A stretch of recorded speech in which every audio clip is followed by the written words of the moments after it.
Good. Awesome.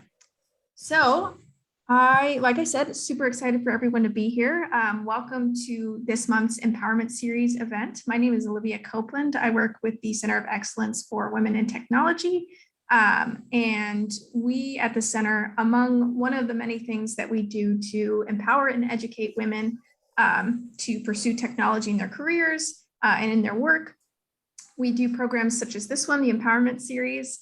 We do student alliance teams, so students across our campus work together to tackle specific ideas around technology and that sort of thing. We also do mentorship programs, which connect either outside industry folks with students on campus or faculty members, that sort of thing, so they can get some connections going. Another thing that some of you all may be aware of is our summit that we host, which includes a lot of our corporate sponsors, including Elastic, and talks about different ideas and trends in technology and ways to become more acquainted with that. And then lastly, we also do some research experiences. So for folks who, I know I just gave a lot of information that maybe if you didn't know about the center already or wanted to hear more about, I encourage you to check out our website to see more information. But before we get started and get the introductions going, I just wanted to say a few words about the code of conduct that we expect of people who are in our meetings.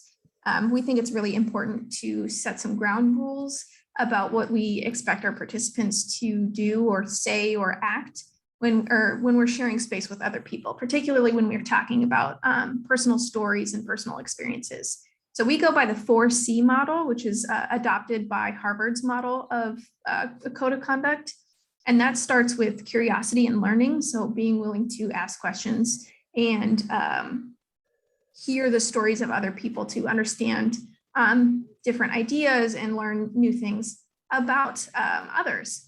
And this goes hand in hand with the courage to listen to other people. It can be hard sometimes when you don't have the same experiences. And so we ask that you just be open to listening to others and make sure that you are making space for them to be able to share their stories. And again, with that is candor and openness. So when we have these particular spaces where we're talking about personal experiences, when we're talking about journeys through specific areas, for women of color in tech, right?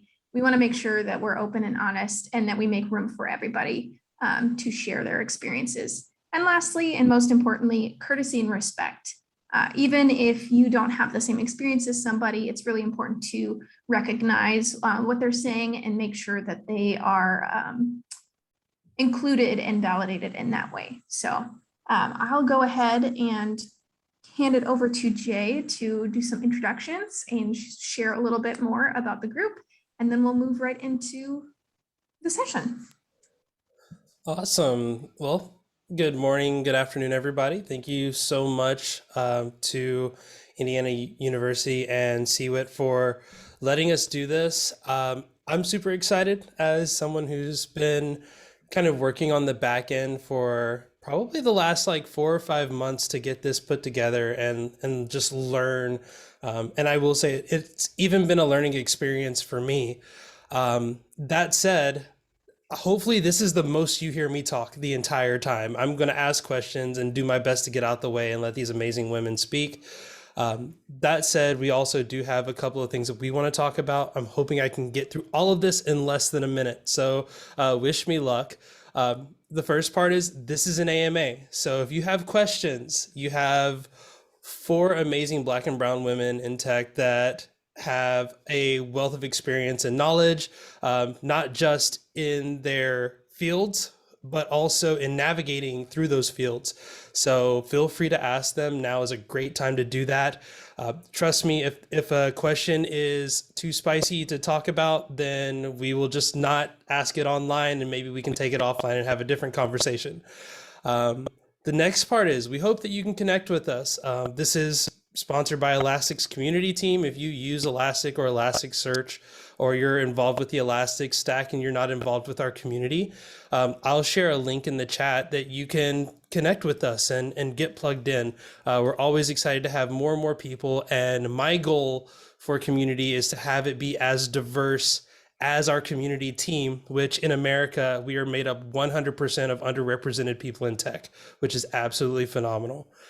The last part is we are hiring. We have over 300 job openings. So I can't promise you they are all the job that you might be looking for to get the end of your career, but I promise you that hopefully by the end of this, you will see that this is a great company to work for. It's a company that, if anything, you will learn a lot, and you'll learn a lot from a lot of the leadership that is available. That being said, I want to welcome you to this event, and I'm pretty sure I didn't make a minute, but that's okay. We're going to jump into the bios.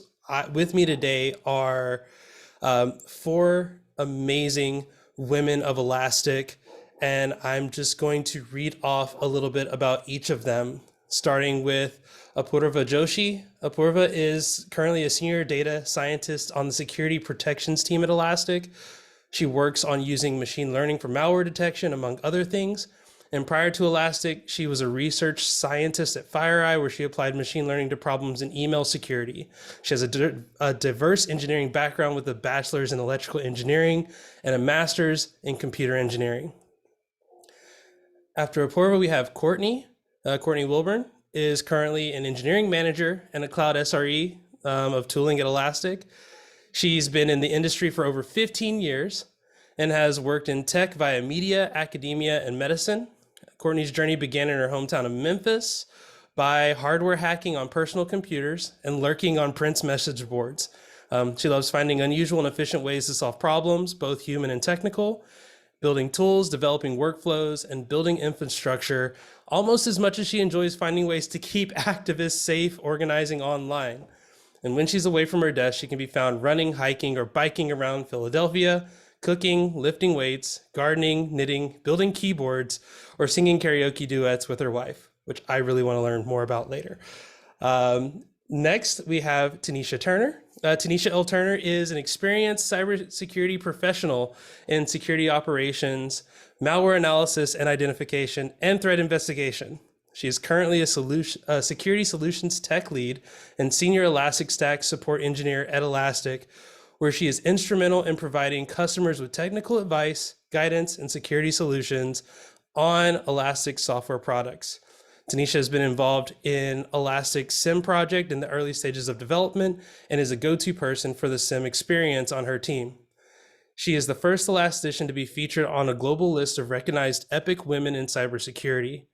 She's currently the vice chairman and chief cybersecurity officer of Black Girls Hack, an organization that offers resources and programs in science, technology, engineering, and math, information technology, and cybersecurity to help increase diversity in cybersecurity.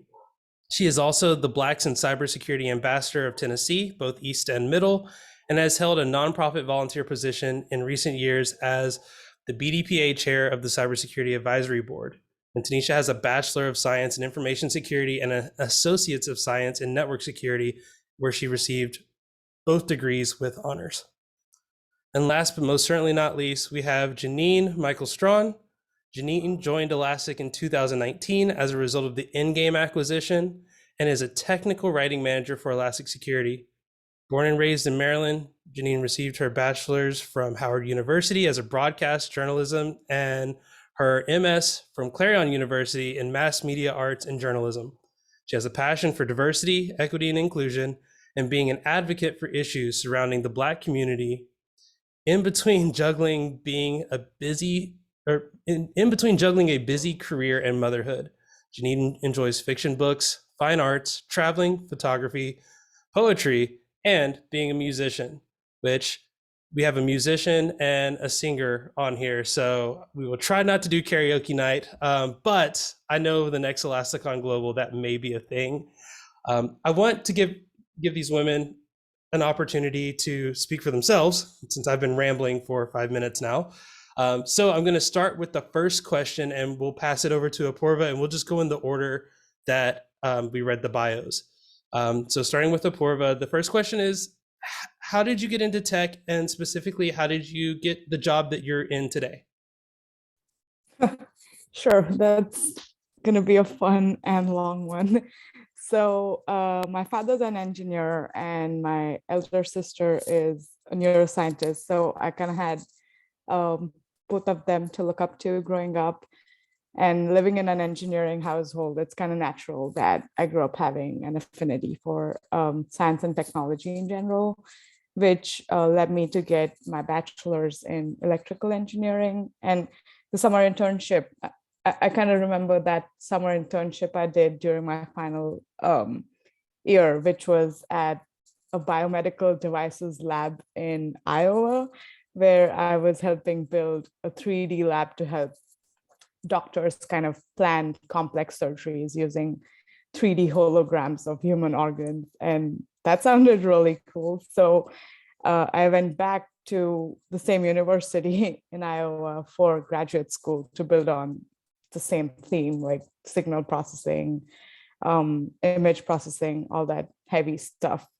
But while all this was happening in my world, the rest of the world was making a ton of noise about this thing called machine learning. So I was like, let's see what that's all about. So I took a graduate course in machine learning. And while the math was pretty heavy, the assignments is something I really enjoyed. So, and I also had a 9-month master's thesis to go after that. So I looked up a professor working on a real world business problem using machine learning. And I think even to this day, that project was a defining moment for me. And it went a long way in shaping my career the way it is today. I wouldn't say getting my first job out of school was easy, given that I had built myself up in hardware engineering, but having that one hands-on project really helped. Another extremely crucial factor, I would say, was my professional and personal network. And I can't stress enough on how important building and retaining connections is. I can't speak for other industries, but I think in tech, your network is definitely your biggest strength. And yeah, I think that's how I got here today.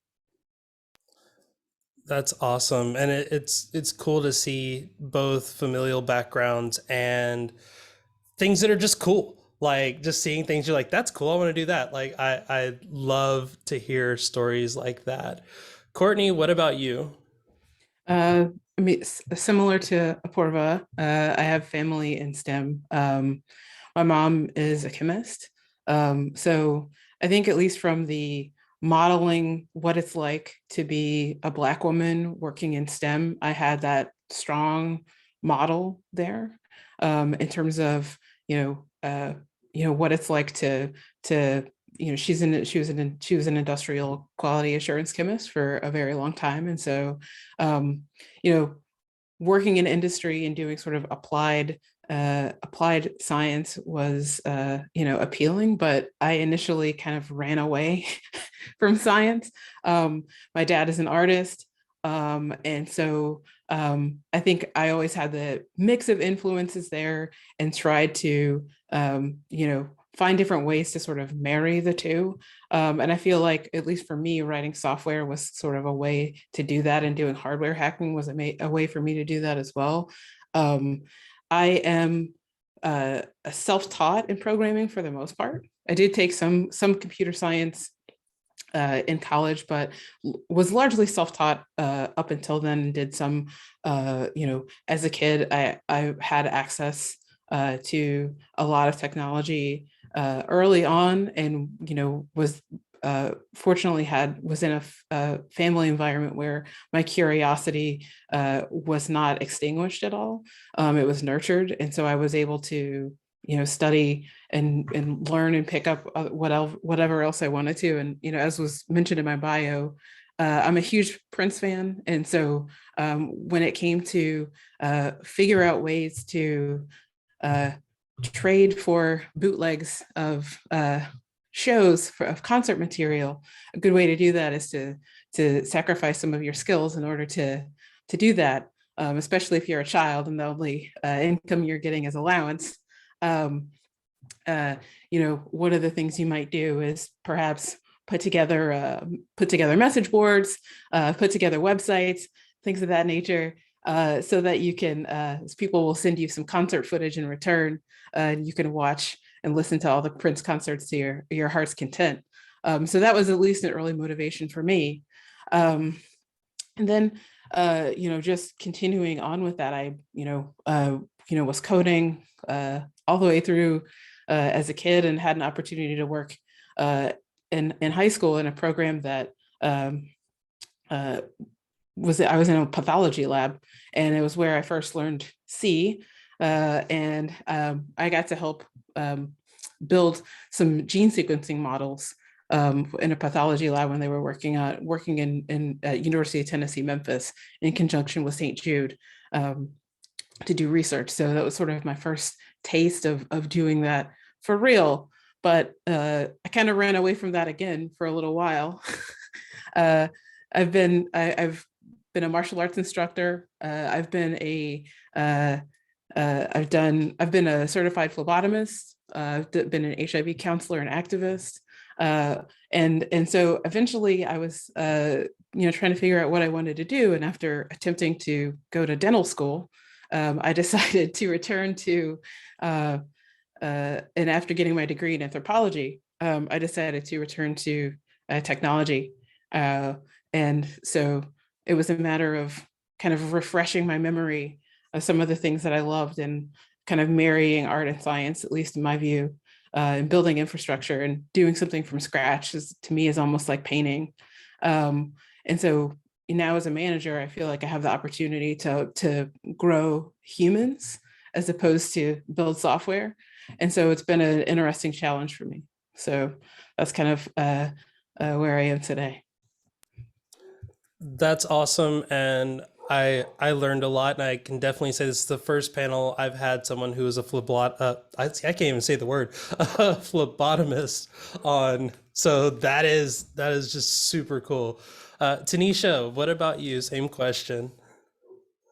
Thank you, Jay. My background is actually non-traditional. I was actually a pre-med major who actually was programming and doing technology as a hobby. Technology was a pastime to me, and doing from Linux and doing early stages of programs such as C, that was to me as a hobby. And one day, my husband, my husband now, he's my fiance then, said, "Why don't you think about just go ahead and specialize in it if it's something that comes natural to you?" And that's when I decided to focus on IT, starting with SQL programming and database technologies. And at the time, before cybersecurity was really at the momentum as it is today, or for the past 8 to 10 years, it wasn't considered cybersecurity. It's more or less information security then. I focused on security and security technologies, and that was with network security and Linux security.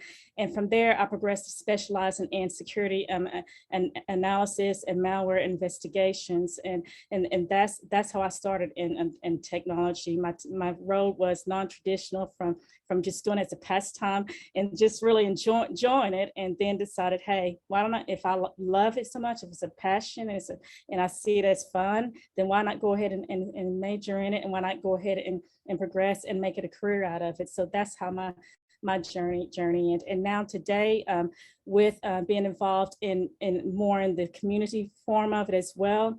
I not only enjoy it as far as being my representation as vice chairman and chief cybersecurity officer at Black Girls Hack, and then being big ambassador, but that actually helps me to give back to the community and to help others that look like me, others who are non-representative in the cybersecurity realm and in technology realm, that you do have people who look like you, and that's where I stand now as far as my journey and where I am today.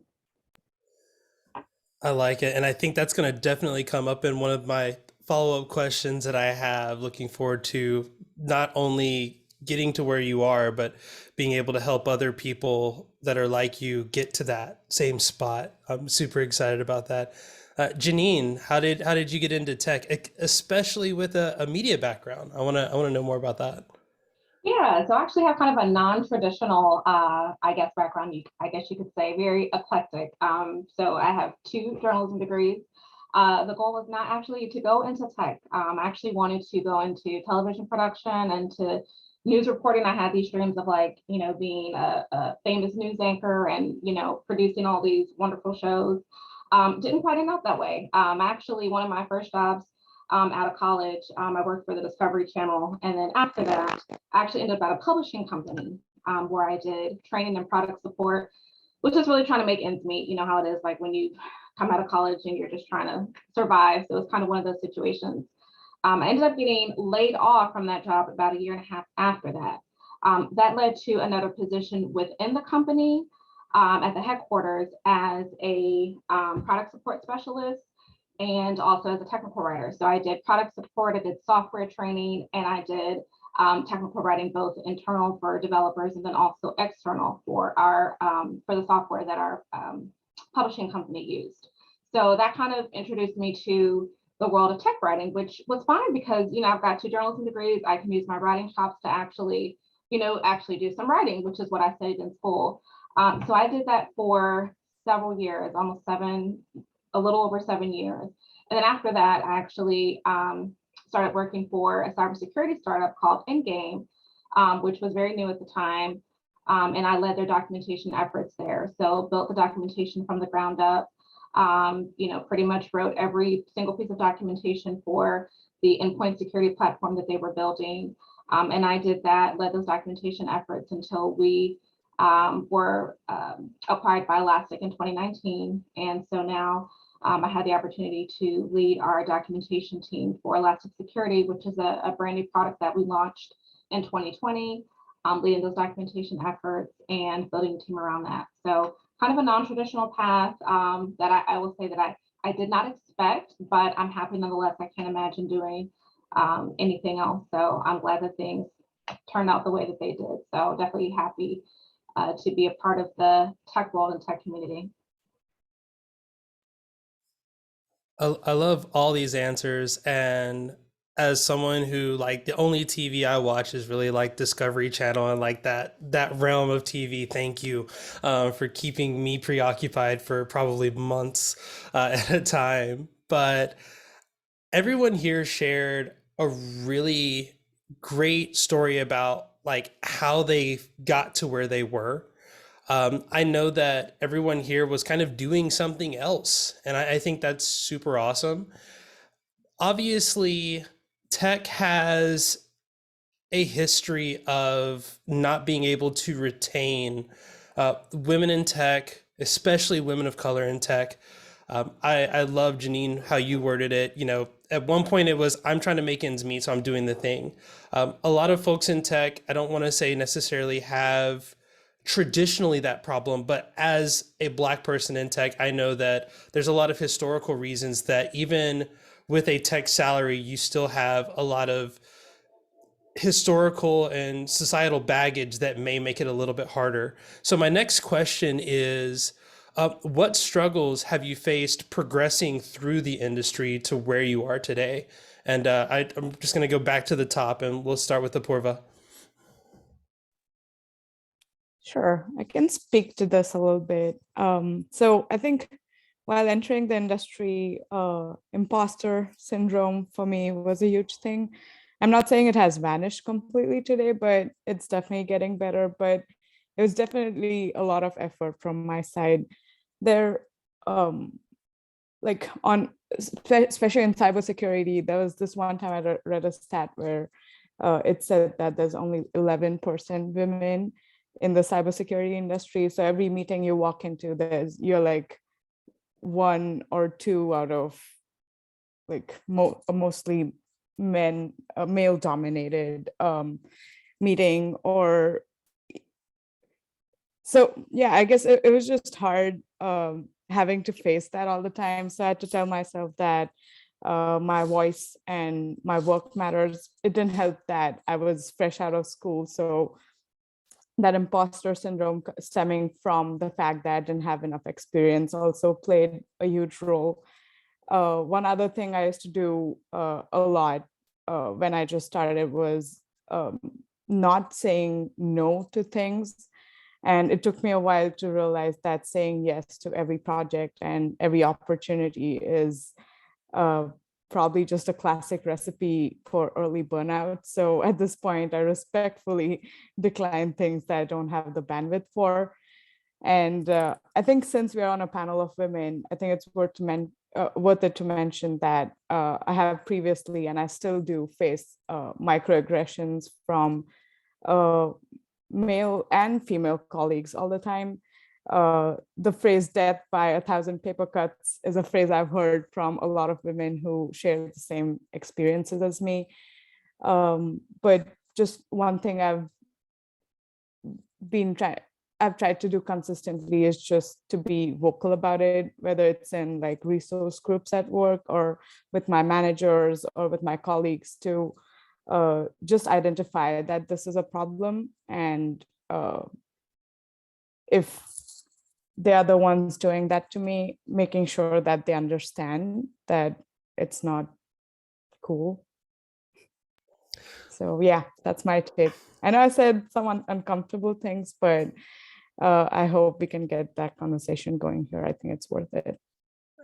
Absolutely. And I'm glad that you said yes to this, because imposter syndrome is real, and I feel it all the time. So I'm going to take some of those tips and apply that to me as well. Courtney, what about you? What struggles did you face in staying in the industry and progressing? Sure. Yeah. I mean, I think the main thing for me is that I feel lucky in that I didn't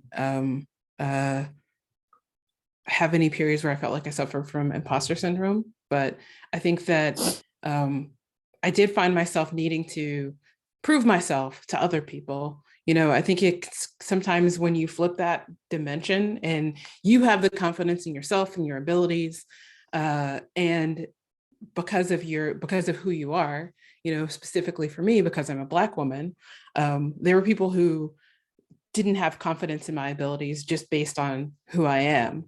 And so I found myself having to feel like I had to be better than everyone in order to be treated just as an equal.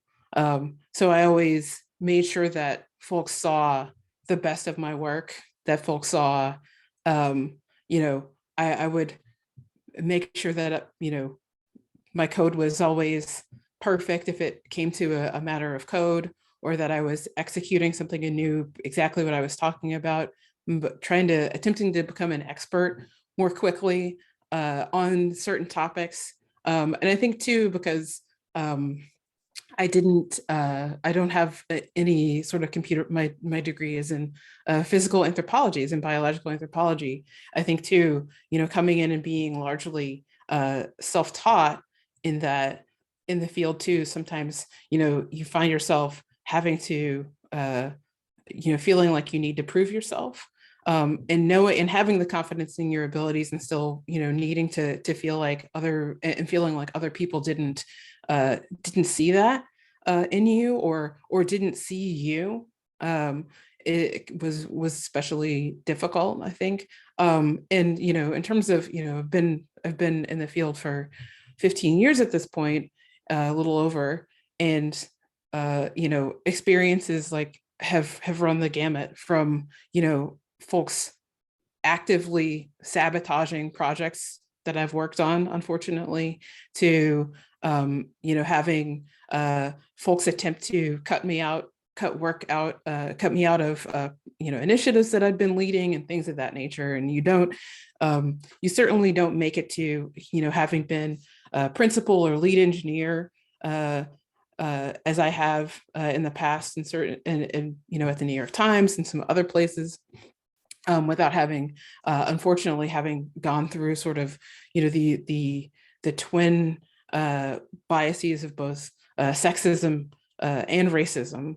and, you know, unclear if the dimension of me being a queer woman has added onto that. You know, again, sometimes there are probably jobs that I haven't gotten because of the way I present in interviews. And I'm never made aware of those things, you know, so it's sometimes it's not even, sometimes, you know, as Apoorva mentioned with the death of 1,000 cuts, it's sometimes the things that you don't see, you know, you're not aware of the extent of the extent of the things that you have, opportunities that you've missed out on because you just weren't in the room. You were a subject of the conversation instead of being in the room and a participant, or having someone who is vouching for you and a representative of that group at the table and saying, no, you know, those sorts of things. So, you know, that can be, you know, a little bit difficult too, but. You know, I love that the topic of intersectionality even came up there, of struggles are faced by everybody because we intersect in so many ways. And usually the more intersections there are, the more struggles that come with it. I feel like Biggie said something like that at one point, but maybe it was about money and problems, not, you know, intersectionality and problems. But thank you so much. Tanisha, what struggles have you faced progressing through the industry? Hi, MJ. There's been multiple struggles, and I've had like multiple layers of struggles as far as in technology, being a Black female in technology, and being in an area to where there's not a lot of diversity, plus being a Black female in cybersecurity. And in most environments, that I've been in, all environments I've been in, with exception, of course, Alaska, I've always been the only Black in tech and cybersecurity, and only Black female in cybersecurity. One of my first initial struggles I've had is where you not getting the respect as far as based on my knowledge, based on the knowledge that I have in my given area, not being respected for that knowledge. And I have stated this before, is that you cannot be mediocre and as being a Black in technology, and especially a Black in cybersecurity. You cannot be mediocre. You have to be exceptional. You can take someone who is not part of the sectional group that we're in, and they can be mediocre, but you cannot do that, and not even in your career path, or even when you're participating in events. You have to be exceptional, and that's one of the biggest factors I have faced. And there's been times to where, as far as being part of teams, especially in cybersecurity, when you're the one with the knowledge and the expert in a beginning area, especially I've trained individuals who had less credentials, or who didn't even know, who were not as knowledgeable in an area, and then they ended up making more money than me and everything.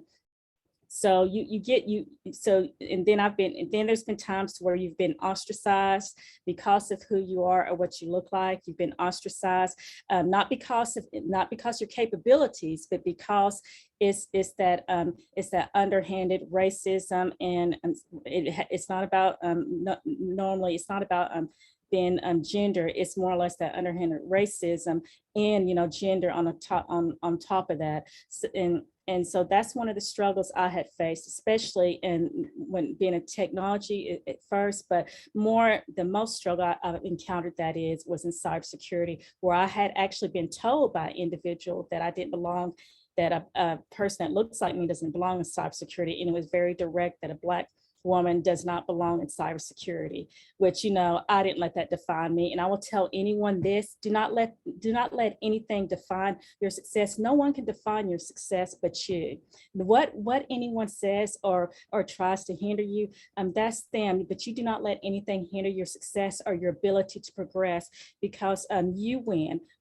Each step you take in a road, you win. You set your own path. You set your own pathway. There's going to be hurdles and obstacles that you're going to encounter, especially being a Black woman in the field, Black and brown woman in the field, and especially in cybersecurity and technology. You're going to encounter those barriers, but do not let that define your success. You have to have the ability to pick yourself up and keep on going, because what you do tomorrow is going to affect tomorrow, but not what you do today. It's not going to hinder you, but you need to just let those who have tried to ridicule you, or those who tried to hold you back, you win by not letting them be a barrier in your success. So that's what I would tell anyone, Black and brown, and anyone in technology, and especially in cyber security. Keep on learning, keep up that pace, and you just have to have this determination and the will to keep on going and strive forward. And if you fail, failure is not part of failure. It's an opportunity to learn and grow and develop. So don't look at failures as failures. So just pick yourself up and keep moving and stay positive. Every time I hear Tanisha like give me a pep talk, like, oh, I love it. I love it. Janine, what about you? What struggles have you faced progressing through the industry? Everyone took all the good answers. I know. Don't worry. I'm gonna have you go first on the next one. That way. But no, I honestly wanted to just kind of piggyback off of what both Tanisha and Courtney said. I agree 100% with both of their statements. I think one of the biggest challenges for me was one, being a Black person in a white dominated industry, two, being a Black woman in a male dominated industry. So that's kind of you're like a double minority, as they say, right? So you're Black and then you're a woman, and in the cybersecurity or tech field, we are underrepresented. So with that just kind of came me getting used to, being surrounded, by people who didn't look like me. And not that I was not used to that, but it was just kind of more so prevalent, kind of like in the tech industry. I think for a while, I didn't really see a whole lot of Black women. I know at Endgame, I think we were a very small startup. I think I was probably the only Black woman, if I'm counting, one of, I want to say like 5. Yeah, it was definitely under 10. So just being in a male dominated industry and being a Black woman, you often feel anxiety, right? Because like Tanisha said, you have to be exceptional. And just to be, very blunt and direct, not everybody's going to be rooting for your success. There are some people who don't want you there to begin with. There are some people who feel that you don't belong there. There are some people who think that you got there based on affirmative action and not because of your merit. There are people who may think that, you belong elsewhere. So you're already coming to an industry where you're underrepresented, but now you have the pressure of failure is not an option. I actually have to come in and kick butt so that I can just prove that I belong here and that I deserve to be here. So with that, you are having to, watch your work ethic. You're having to watch your actions, even personality, right? There are times where I felt, okay, well, let me make sure that this email is formatted properly. Or if I have a suggestion, let me make sure that my tone is appropriate. I don't want to come off as the angry Black woman. I don't want to come off as being offensive. I don't want to rub anybody the wrong way. But at the same time, I want to, share my ideas and not be afraid. I still want to be assertive. I want to be proactive, but I want to make sure that I do that in a way that's not going to be offensive to anyone, to where that could be seen as negative, or that I'm, not easy to get along with, or that I'm, too pushy, or, whatever stereotypes that some people may have about us. So just on top of that, just the anxiety of knowing that failure is not an option. I'm not saying that you can't make mistakes, but just knowing that, there are people who are watching you, and there are people who, like I said, may not want you to be there. And so you have to be exceptional. Mediocrity is not an option. You have to be exceptional, and you have to, prove why you deserve to be there. So those were some of the challenges for me. And then also know that your work doesn't stop when you clock off, right? You have to make sure that you're on top of industry trends. You have to make sure that you are on top of learning new things, learning new technologies. You have to apply those principles in the job outside of work hours. So I spent many hours studying, latest malware attacks, or, just learning, picking up a cybersecurity book and just studying and reading. You want to make sure that you're on top of things so that you can contribute to conversations, so that you can, make a presence, so that you're not just kind of fading into the background. So I think for me, those were a couple of the challenges. But as Tanisha said, you never let anybody define, your path. You decide what your future is. And yeah, it definitely, you decide, how it goes. So I think just staying positive, staying focused, and knowing that your work just doesn't stop, after the 8-hour workday, that there is work to do just to, to be that exceptional person and prove that, you deserve to be where you are. I don't have words because again, that story of just feeling like you have to be overly exceptional just to make people just realize that you're there sometimes. I think that's something that a lot of marginalized folks feel. And I don't have words. So I'm going to kick it over to some of the questions that we've had in chat. By the way, thank you to everyone that's been commenting in chat and making, answering questions as we go through. There's a couple that got answered, so I'm gonna kind of skip over those, and I'm gonna go in these in like a different order. I want to talk to one that Ijoma mentioned about finding mentors. That's been something that I didn't get into the industry until I found good mentors that were able to, one, give me that validation that I needed, but also then like speak on my behalf in some cases to say, no, Jay's really worth this. You should try it. I'm going to start with you, Janine, because you've gone last every time and all the good answers get taken. So have you found good mentors in your industry, and how did you go about finding them? Yes, I have had good mentors. Tanisha's one of them. We talk offline, and we're involved in a lot of Elastic programs together. So I would say that network is your best friend. Networking is your best friend, honestly. When you enter a new industry or you enter a new job, network as much as you can. And when you leave a job, stay in contact with those people. You never know who you're going to meet, in a future life or a future job. So keep your old contacts, and definitely make new ones. Start groups if you need to. Start a Slack channel, for people who have similar experiences as you. Join LinkedIn groups. LinkedIn groups have a lot of great resources for people who are in similar industries.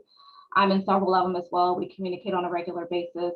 And then, find if your job doesn't have a leadership or mentorship program, possibly bring that up to HR. I think that every job could benefit from, new hires having a mentorship program for somebody who might have been there a little bit longer, can show them the ropes. And then you can pass that same mentoring on to somebody who comes in after you. So definitely network, keep your old contacts, network with new contacts, start a meetup group, start a new Slack channel, organize events within your company. Don't let or wait for somebody to do the organizing for you. Honestly, might not happen if you wait, right? So if you don't see it happening, then make it happen. And those are going to be the opportunities for you to get to know people, for them to get to know you. And on top of that, like, you're making a positive impact. So, it's a win-win situation there. So those are definitely a couple things that you can do. I love being a part of community, because not only do I get to bring people up to talk and network with them and share these things, but I also get to see people in the chat. And when I see the same people in the same like Zoom calls that I'm always in, it's like, yes, I need to connect with that person. I need to see what they're doing. So like the more that they're involved, the more that, at least for me, like I want to reach out to them when I see that they're putting in work to make that happen. Apoorva, what about you? Have you had great mentors in your career? And if so, where were they? Where did you find them? I have actually, and I think I found my first mentor my first week on my first job. So I was at DEF CON, and like Janine said, I was just networking, and I just got talking to this one person who was I think he was talking to all the CMOs and CTOs of the organization I was working for. And I'm like, I'm just going to go approach this person and talk to them. And that's how it started off. So he was someone who was working at my organization. I think it's definitely easier to find mentors within your organization.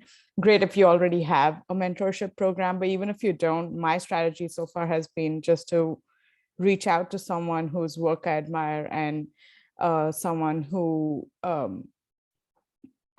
whose career path I would like to follow. Just hit them up and start talking to them. I've also found mentors from the Women in Cybersecurity organization. They have mentorship circles and mentorship programs. I have definitely leveraged those as a mentor and a mentee. There's also organizations like Anita B that have similar programs and cater to a wider audience. So even if you don't have opportunities at work, there's a lot of opportunities outside of work that one could leverage as well. Absolutely. I definitely want to curb going to conferences and meeting people is hands down, like, everyone there is awkward. So when you go up, it's okay to be awkward too, because a lot of people are just going to be like, hey, so do we have a conversation or not? And then, like, if you can spark a great conversation, they'll absolutely remember that. Courtney, what about you? Where did you find your mentors? I am like probably one of the few people on this panel that is probably very much allergic to networking. I come across as incredibly awkward in one-on-one situations. I get filled with anxiety. I do not like going up to random people at conferences and striking up conversations. I would rather not. And you know, flip that with like my love of karaoke. I have no stage fright whatsoever. So you know, I usually leverage my lack of stage fright in order to you know, meet new people. And so that I will, if I'm ever giving a talk or doing something, you know, presenting at something like a bar camp, something of that nature, people will want to go out and chat afterward. So at least there's a point of reference for which there to start a conversation. And so I usually leverage some of that instead.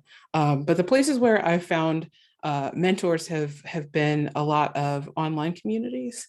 Those exist. There are quite a few, you know, I think at this point, the number of sort of Slack communities and Discord communities for Black people in tech, there are probably as many as most people have digits. You know, there are plenty of those that people can find community. I think with regards to mentorship, it's actually been through social media. So through things like Twitter, and folks see that I'm interested in the field, or there are people that solicit and say things like, hey, you know, I'm a professional in this field and I you know, want a mentor. And, you know, but in other instances, I've sought them out. So folks who are doing something, I will just personally reach out to someone, you know, feel a little bit more comfortable giving, sending an email or a direct message or something like that via Twitter. And we'll say, hey, you know, I'm not sure if you're taking any mentors on, but I've noticed you're doing this thing in the field. And this is something that I would love to reach out and engage with you on if that's something you feel comfortable doing. And, you know, I've been lucky in that people have not said no. So that's been one way. You know, earlier on in my career, I didn't really have mentors. It was a lot of, you know, sort of trial and error. And there were a lot of people that kind of, you know, I ended up having sort of a local social network of people that sort of helped me, helped guide and direct me and figure out, you know, what the best next steps would be. And I think that if you're like me and, you know, don't necessarily feel comfortable walking up to strangers or like putting on the, you know, dressy clothes and a lanyard and shaking hands with people, which I hope that doesn't return after COVID, shaking hands. But I think that like you can still figure out ways to, connect with people, in a way that you feel comfortable. And I would say just find whatever that way is. If networking, if you're like me, find a separate way of like reaching out to people and making those connections. So.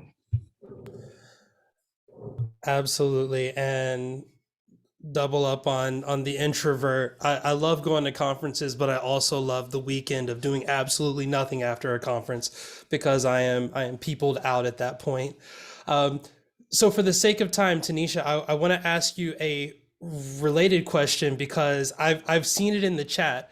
You are, and also from the panel, you are the mentor in many cases. So you get the bonus question that comes from, oh, where did it go? From Lily, who said, finding a mentor may not be that hard, but finding a good one is challenging. What should our expectations be from our mentors? And then also, can you provide just a couple of tips on how to be a good mentor? Absolutely. A mentor and mentee relationships it goes both ways. The expectations that I would tell anyone as far as with a mentor is stay engaged. I mean, as a mentee, it is important to stay engaged. And when you find a mentor and you find someone that you can vibe with and that you think that you can have a good relationship with, and I will say this, if that mentor that you first initial mentor does not work out, don't get discouraged. You don't click with everybody, so you can always find someone else that you're able to have a more of a personable relationship. The mentor-mentee relationship is a two-way street, though. It's staying engaged and staying connected. That's the key. And one thing I would say, as far as for a mentor to be a good mentor, and some people look at it as it's more to me subjective. It's not about being, it's not stiff and being professional. A mentorship and being a good mentor, you should be able to help the mentee with life skills, not only professional skills, but it goes from both, because your professional and your life experiences are aligned. Because you cannot be successful being in your professional career if you don't have your life experiences aligned as well. So to be a good mentor, you have to have good listening skills, be compassionate, be understanding, and be sympathetic with what your mentee needs. And that means that mentee is going to have struggles. They're going to have a lot of questions, but being there is the key. Being compassionate, being communicative with them, being sympathetic, and understanding that every mentee has a different style as far as what they need. You have to understand that person's needs as far as to be a good mentor. And there's you'll see a lot of posts out there, a lot of blogs. I've seen a lot of blogs about how to be a good mentee. You don't actually listen to those blogs. I'll just be honest. I mean, because you don't have to chase your mentor. Your mentor should be engaged with you as well. So it works both ways. I love it. And as I mentioned at the beginning, like I wouldn't have my job if it weren't for my mentors. So like +1 to everything that everyone has said. We've got 5 minutes, folks, so I'm sorry I took up an extra minute at the beginning. So this last question, we're gonna have to do rapid fire, but this one came from Anthony at the very beginning. Obviously, we've proven there are amazing and phenomenal Black women in tech, Black and brown women in tech. And I hear this a lot from HR and recruiters. I can't find them. So please tell me where they're at. Give me the communities, give me the resources. Let me know where I can point everybody to where they can go and hire amazing Black and brown women. Apoorva, let's start with you.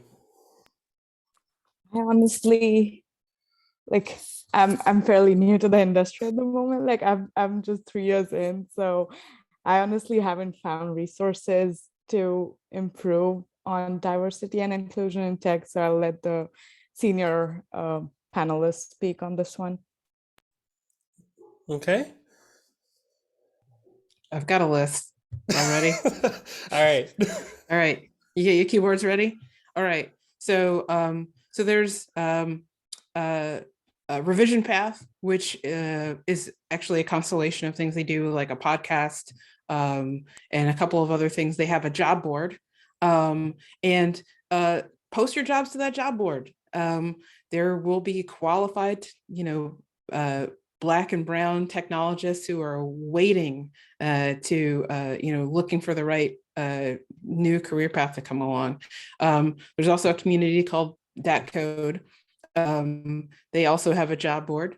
And so datcode, DATCODE.com also has a job board. You can post things there. Another one is Code and Supply, which is based out of Pittsburgh, but they post stuff nationwide. One other one, Data for Black Lives, which is a conference that I've attended a few times and participate in some of their events as well. They have a job board as well, focusing both on, they focus on machine learning and data sciences and other things specifically, but also, technology generally. I would say post there looking for people. If you're posting jobs in social, on Twitter, use the hashtag Black Tech Twitter or People of Color and Twitter, or POC IT, POC in tech, and you'll probably get a lot more engagement that way. I would say also to use some of those same hashtags on LinkedIn as well, if you're going to be using some of those.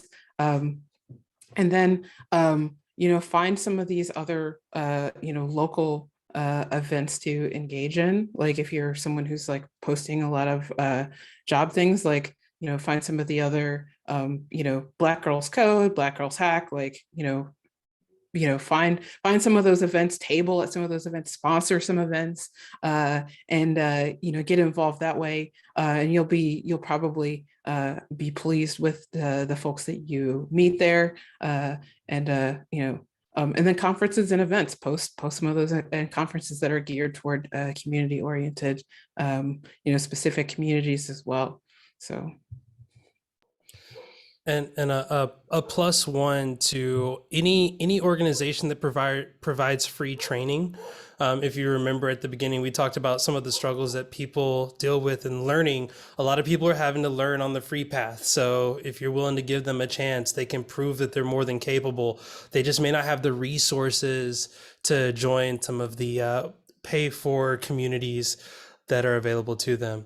I'm gonna jump to Tanisha because I know the list is gonna grow. So okay. Shout out to Courtney for that amazing list, because that was some of the stuff I would have added on there, and that's why we're good friends. Great minds think alike.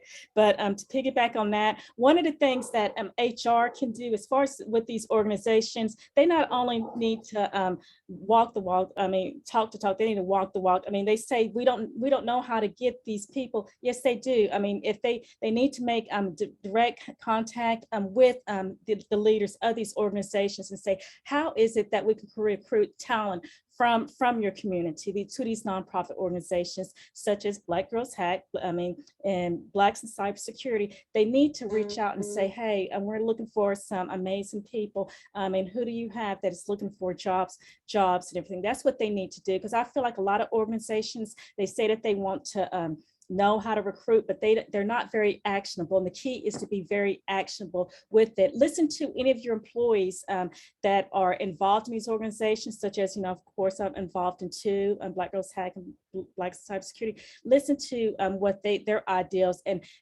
take action with it. Don't just sit on it. So I think that's the problem with a lot of the organizations. They want to market that they're part of diversity, equity, and inclusion, but they do not actually do anything forcible, or they're not proactive in actually communicating with these organizations on how they can bring people on the field. So they need to actually maintain communication with them. Awesome. Janine, do you have, where are they at? Where's the talent at? I know you know.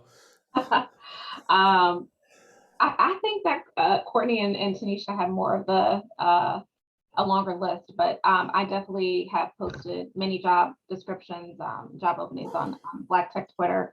That's actually really huge. And like I said, LinkedIn groups are really, really helpful. I post a lot of job descriptions on LinkedIn as well. So individual LinkedIn groups, meetups, meetup.com. You can post information there. You can get information there. Even Facebook groups. I mean, I know that not everybody uses social media, but even if you just use it for a professional setting, then that's totally fine, because to be honest, that's just, you know, where people are posting and where people are recruiting, and that's where people are looking for talent as well. And then also just challenge your HR department, you know, of course, in a professional way. You know, like Tanisha said, a lot of people want to promote or say that they support diversity, equity, inclusion, but what exactly are they doing to do that? Can you see something tangible? You know, don't be afraid to ask them for metrics. Hey, how many, you know, Black and brown people have you hired? How many women engineers do you have? You know, what are you all doing to actually support this initiative? And if you have the bandwidth, and volunteer to try, you know, to make a difference or see what you can do to bring in that talent. Networking, of course, is going to be your best friend, and companies always love to see referrals from other people, right? So reach out to your contacts. I know, you know, Jay, you mentioned the number of job postings we have on Elastic. Post that to your networks. I'm always posting it to my contacts. Hey, we've got a job opening here, or, you know, this might be something you're interested in. Let's try to, even if it's just a little bit, let's try to close the gap of, you know, being underrepresented, even if by a little bit. Every little bit that we do can help kind of narrow that gap, and include diversity and encourage diversity. So, yeah. I love that you brought up the idea of ask the people that are already there and continue to challenge, because, you know, as everyone mentioned here, and I know we're a little over, you get a lot of access when you start investing in those areas. And that's something that our community team has been focusing on as well, of making sure that we are not just in places where we're talking about Elastic, but we're in places where we can help make a difference, and we can also help raise awareness of people that are available. And again, if you're in this call and you're looking, we have jobs available, so please apply. Like, I can't guarantee jobs, but I also can guarantee that you won't get the job if you don't apply. So please do that. But I've added everything to the list. Folks, this has been absolutely amazing. I feel like I talked too much, so I need to work on that a little bit. But before we get out of here, if any of the women on the panel are available to connect on LinkedIn or on Twitter, I want to give you a moment to share that information. If you're not, no worries. I just also want to make sure that people who are looking for mentors can find them, or can at least ask questions that we didn't get to. So let's go back to the top of the list. Oh, never mind. Everybody's throwing it in LinkedIn. So everybody's throwing it in the chat. So y'all are being super helpful with that.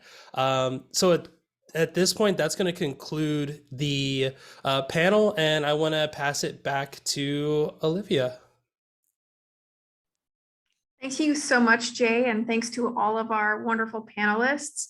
It has been lovely to hear everyone's stories, to see all of the community and support going on in the chat. And I just am hopeful that everyone here can carry that on and experience that, you know, beyond this meeting. So I just want to say thank you to everyone who came. Thank you to our panelists and the folks at Elastic for joining us and having this conversation.